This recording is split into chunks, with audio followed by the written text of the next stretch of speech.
Good morning, students. In previous lecture we have covered about alpha decay, fine structure of alpha decay, beta decay, and today we are going to know about beta spectrum. Today's concept is beta spectrum. Beta spectrum.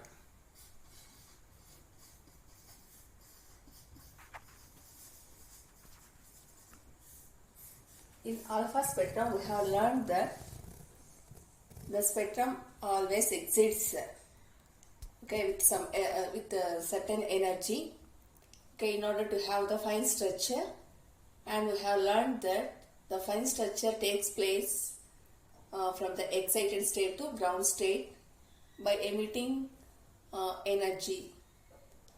The emitted energy does not takes place directly to the normal state or ground state, but the excited energy of bismuth makes transition to the lower metastable states, and again from metastable state to ground state decay process takes place by emission of gamma radiation. So this is the thing we have concluded in the alpha spectrum. Today's concept is beta spectrum. The energies of beta rays emitted by radioactive substance are measured by means of beta ray spectrometer. How can you measure? First of all, coming to energy of beta spectrum, beta rays. So how can you measure the energy of beta particle? Energy can be measured by beta ray spectrometer. Beta ray spectrometer. So by using beta ray spectrometer, the energy of alpha particles can be measured. Now, the kinetic energies of negatrons and positrons in beta decay cover a continuous range from 0 to maximum level. We have learned that three different types of beta process takes place. Beta decay process will take place. One is negatron emission, positron emission, and electron orbital capture. So, for these three types of decay process, the kinetic energy of either the negatron or positron will have the continuous spectrum from 0 to maximum. Now, and from that point of view, we can say that beta possesses continuous spectrum. Beta rays possess continuous spectrum or exhibits continuous spectrum. So, as the either the negatron emission or positron emission, will have the energies which is ranging from 0 to maximum value. From that we can say that beta rays exhibits continuous spectrum. Now, you know that the spectrum of beta ray as observed to be continuous. This continuous nature of beta rays energy spectrum gives rise to serious difficulties in understanding beta decay. So similar to the alpha fine structure, as it is having different energy level transitions, similarly this beta spectrum also gives rise to many transitions. So to know many transitions exhibited by beta particles, it's very serious to understanding the electronic transitions exists between the ground state and excited state and ground state. Now, the chief problem or the main problem is that just like alpha decay, beta decay is also an also exhibits energy transition. Okay, just like alpha decay,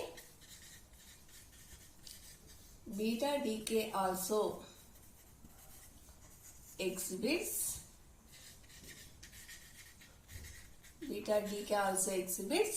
electronic transitions. Electronic transitions. Electronic transitions between two definite energy levels, that is the parent energy level and ground state or daughter energy level. So here excited state is the parent and the ground state is the daughter. Okay, excited state or higher state. This is the normal state. Normal state. So in order to have these electronic transitions, definite energy levels are required, that is excited state and normal state. Now the parent nucleus. Here the parent nucleus is represented with XZA. Okay, here the parent nucleus is represented with XZA and the daughter nucleus is represented with Y Z plus 1A. Z plus 1A. Okay, the parent nucleus is represented with XZA and the daughter nucleus is represented with Y Z plus 1A. Now, you know that monoenergetic beta rays forming a line spectrum are expected because it is possessing the parent nucleus as well as daughter nucleus. Definitely between these different energy levels are present so that the transitions takes place. Now, however, beta spectrum is continuous. It explains that electrons emitted in beta decay process do not have the same kinetic energy because depending upon the energy levels, okay, and the absorption of energy, all the electrons, all the beta particles during the transition does not possess same kinetic energy. Okay,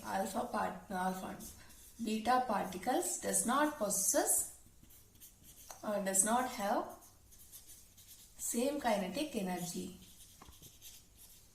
during transition because depending upon the energy level they are presenting, they will have the kinetic energy. So the kinetic energy is not same for all the particles, all the beta particles.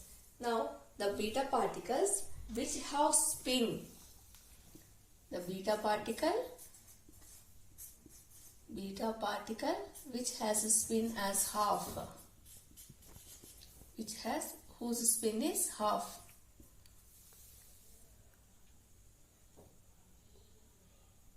are nothing but fermions. Okay, if the beta particles possess a spin as half spin, we call them as fermions. Okay, the beta particles which have a spin as half are nothing but fermions. Now, when these fermions are emitted, the nucleus spin by half, changed by half. But it was found that nuclei which had an integral spin either remained with same spin or integral change in spin was involved in this transition. So, the spin may change or may not change during the transition. So, if the beta particle possesses the half spin, as I have said that the beta particles which are Fermi particles will possess the spin as half. So during the emission of beta particles from the nuclei, they are going to change their spin. Okay, if that changed spin is integral spin, if the spin remains constant, okay, then we call it as, and then we can say that conservation of energy is, there has been occurred conservation of energy.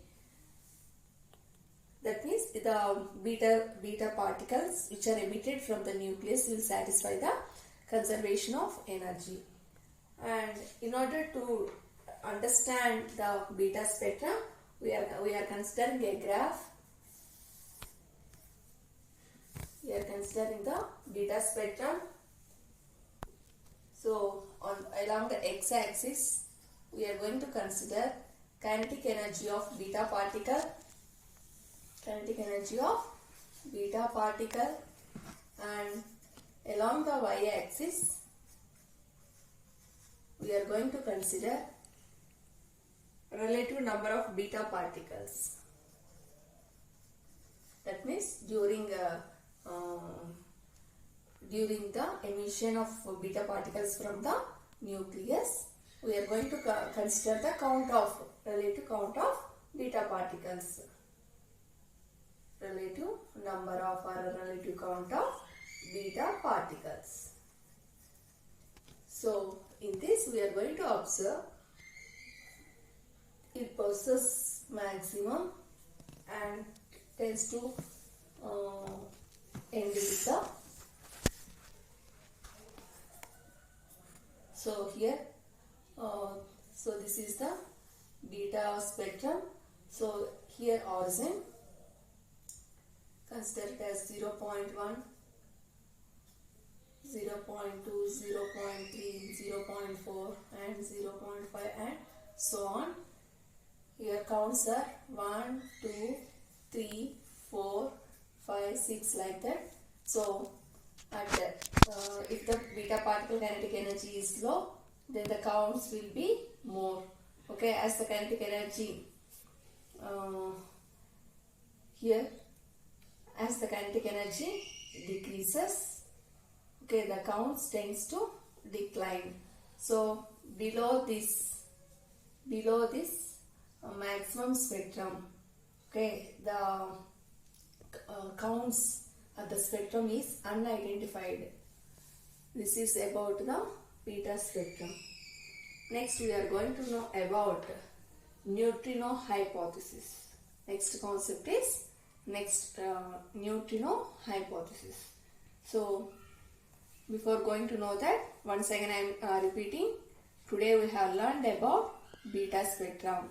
Okay, so this beta spectrum is continuous spectrum, and where these beta particles are emitted, you all know that these beta, alpha or gamma rays are emitted from the radioactive elements, and you can measure while they are emitting, they will carry some charge or energy. That energy can be measured by beta ray spectrometer, and just like alpha decay, beta decay also exhibits electronic transitions between the parent nuclei and daughter nuclei. Okay, in between these two energy levels, different lower excited states are present. Now, here the beta particle. Okay, if the beta particle consists of fermions, which has a spin as half. Okay, then when these beta particles are emitted from the nucleus, that means when they are present inside the nucleus, they will act. If that beta nuclei consists of fermions and they possess a spin as half. If beta rays are emitted from the nucleus, they are going to change their spin as spin integral. Okay, if this and that spin, if that integral spin remains constant, then we can say that the beta particles have satisfied the conservation of energy. And if you consider the diagrammatic representation, we are considering the kinetic energy of beta particles along the x-axis and relative number of beta particles and relative counts of beta particles along the y-axis. So at 0.1, around 0.15. Okay, you are observing the maximum number of counts. So below this maximum number of counts, the spectrum is unpredictable. So this is about the beta spectrum. Next we are going to know about neutrino hypothesis. Next we are going to know about neutrino hypothesis, or sometimes we call it as Pauli's neutrino hypothesis. Neutrino hypothesis.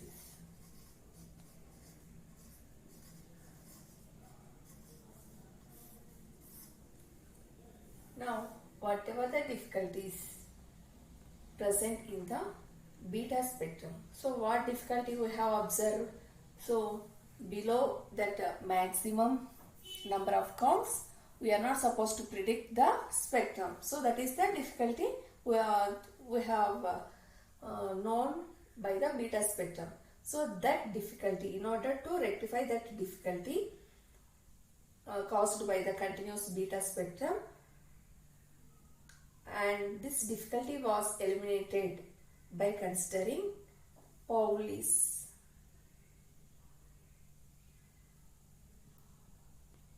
So the problem exhibited by the beta spectrum was eliminated by Pauli's, and he has assumed the existence of additional particle, that means beta spectrum.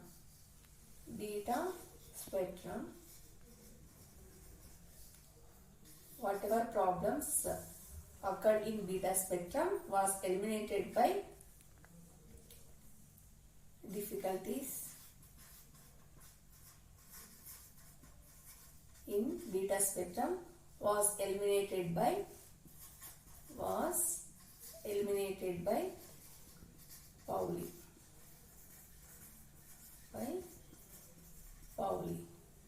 And he has assumed that existence of another particle called neutrino.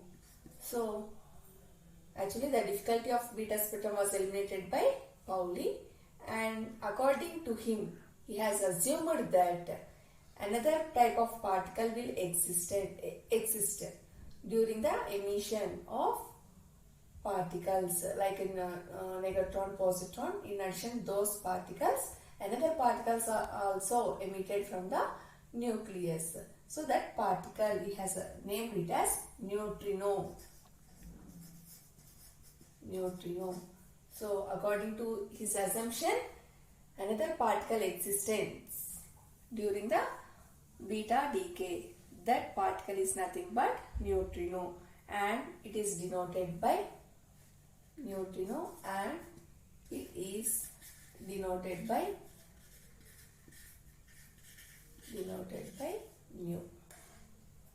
Okay. So difficulties caused by beta spectrum was eliminated by Pauli.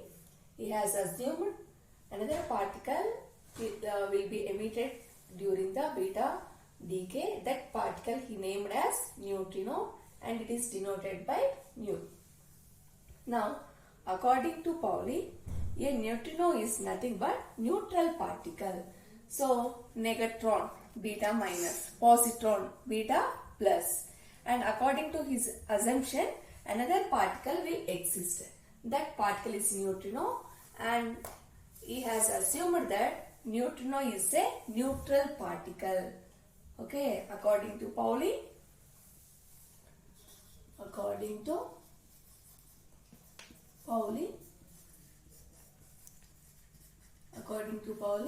neutrino is a particle. Neutrino is a neutral particle.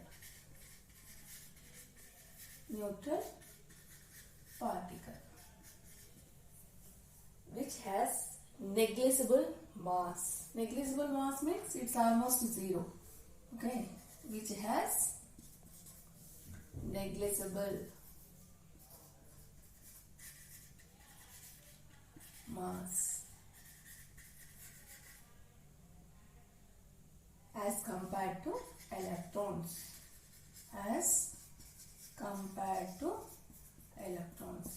Okay, according to Pauli, Neutrino is a neutral particle and its mass is negligible when compared to electron. Now, it has assumed that the particle possesses spin as half. Neutrino, so spin is half. Spin of neutrino is half and it is emitted along with the beta particle and carries a part of available energy and momentum. So, what is his assumption? His assumption is, assume this is the nucleus. You know that particles are present, nucleus are present. So, what according to Pauli, what he has said that, you know that the particles like negatron and positron are emitted from the nucleus of radioactive elements. So, with the emission of beta particle, another particle is also emitted out. That particle he has named it as neutrino and he has said that it possesses spin as half and its mass is negligible, and he also said that it also, while it is coming out of the nucleus, it will carry some energy as well as momentum. Okay, this emitted neutrino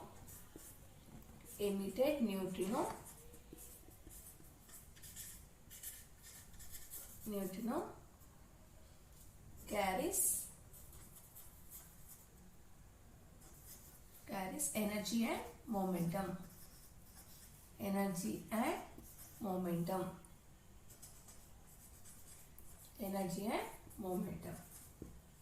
Now, let us consider the principle of conservation is this neutrino hypothesis will satisfy. So, in order to satisfy the principle of conservation of angular momentum, P and charge, okay, E. Now, it has to follow some properties. Those properties are, that means in order to conserve momentum and charge, it has to follow the neutrino should satisfy some properties. Those properties are, the first one is it must have zero charge. Okay, neutrino should have zero charge because in beta decay process the charge is conserved without neutrino. Also, neutrino is charged. If neutrino is charged, it will produce ionization when certainly could have been detected. So, from that point of view, neutrino is a neutral particle. So, from that, it does not have charge. So, the next point is it must have zero or almost zero mass. That means, simply we can say that it should have zero charge. Next, zero mass. And it must have spin as half. It must have spin as half. And neutrino has spin half. It is expected to obey Dirac theory.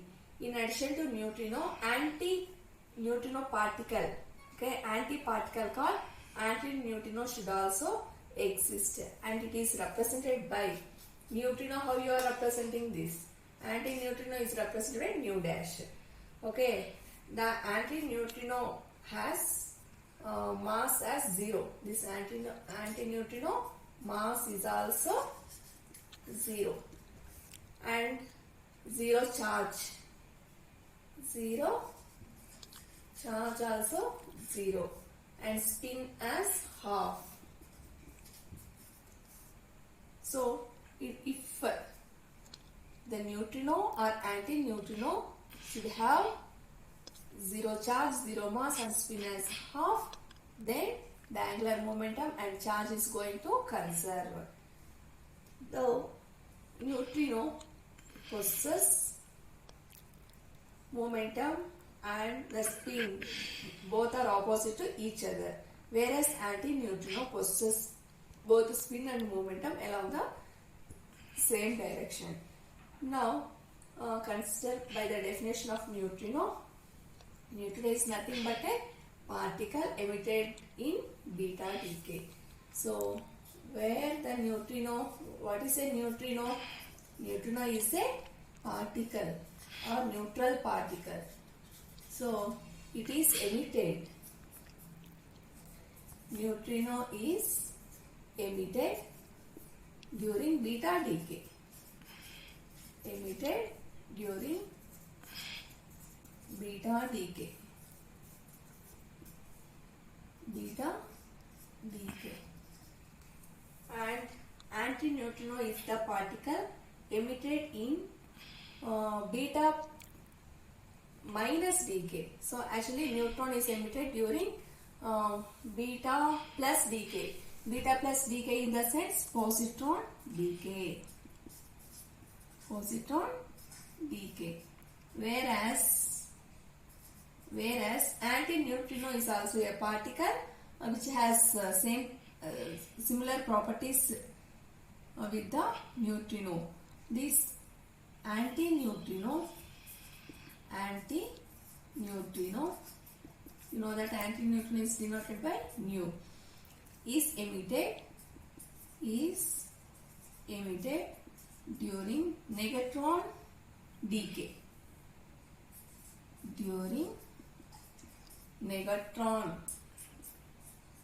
How can you represent negatron? Beta minus decay. So first of all, one thing you should keep in mind, both neutrino and antineutrino possess the same properties and both have zero charge, zero mass and spin as half. Whereas neutrino is represented with nu and antineutrino is represented with nu dash. Okay. Now, but the emission is different. Okay, both are emitted during beta decay only, but neutrino is emitted during positron decay and antineutrino is emitted during negatron decay. So these are the main two differences. Let us write the equations for beta decay. Let us represent beta decay.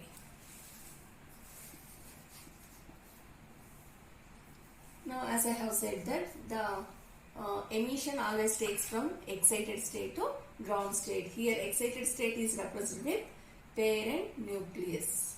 Parent nucleus is represented with X, Z, A. U is raised to Y, Z plus 1, A plus E minus 1, 0 plus mu naught. So nu naught is emitted during negatron decay. Negatron decay. Now consider one more parent nucleus, X, Z, A.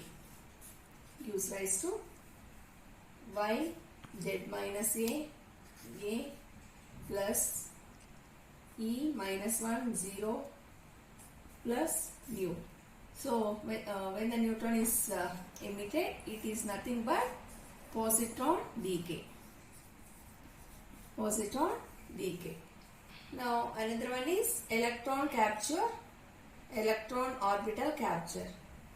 Electron orbital capture is also represented as XZA. Is going to give E minus 1, 0. Electron orbital capture. We are going to write the equation XZA plus E minus 1, 0 gives rise to Y, Z minus 1, A plus mu for electron capture. For electron capture. And this is for beta decay, that is positron decay. This is for beta minus decay, in the sense negatron decay. So I think everybody clear about the neutrino hypothesis. This was neutrino hypothesis was given by Pauli in order to overcome the difficulties faced in beta spectrum. So in order to conserve momentum and charge, both neutrino and antineutrino should follow some properties. They are neutrino and both neutrino and antineutrino does not possess charge. Okay, that means its charge is 0, their mass is 0 and their spin is half. Whereas both are not emitted during the same decay process. They are emitting along with the different process. Neutron is emitted during positron decay, whereas antineutrino is emitted during negatron decay. Okay, neutrino is emitted during positron decay, whereas antineutrino, which is denoted by nu dash, is emitted during negatron decay. So these are the equations which represents the negatron decay, positron decay and electron orbital capture. Thank you.